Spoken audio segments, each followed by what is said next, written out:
Казна за капката роса.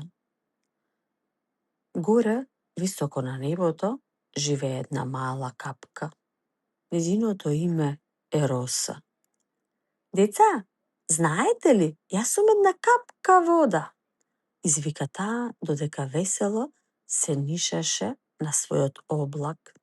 Еден ден облакот стана сив и тежок, а на Роса и стана премногу тесно. Кап!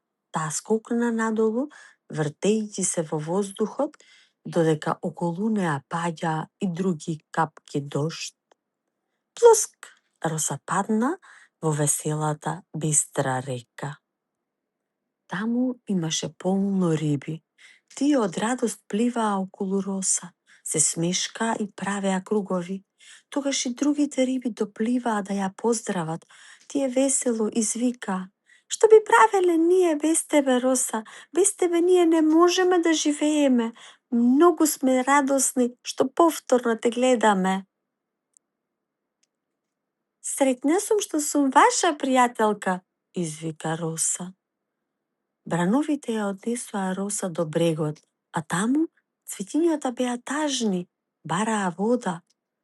Роса веднаш се врати назад во облаците, го заниша облакот и набргу полно капки вода се најдоа на обравчињата на цветињата. За миг сите станаа среќни и насмеани. Внимателно наблюдувајќи од облаците, здогледа едно мало детенце како пие вода. Утрото ја заборавило чешмата отворена. Веднаш се досети и ја затвори. Капката Роса донесе голема радост.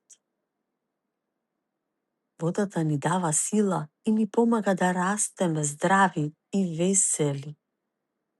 Секоја капка вода е вредна, затоа треба да ја чуваме.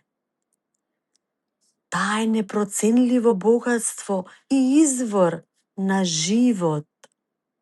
Благодарение на водата, природата се буди, децата се смеат, а животот блеска под топлото сонце. На крајот, сите беа среќни и весели. Реката беше ведра, цветовите расцутени, децата среќни, а Роса се нишаше на облакот насмеана. Водата е живот, таа ги радува луѓето, природата и целиот свет. Да ја чуваме секоја капка вода, затоа што со неа ја чуваме земјата и животот на неа.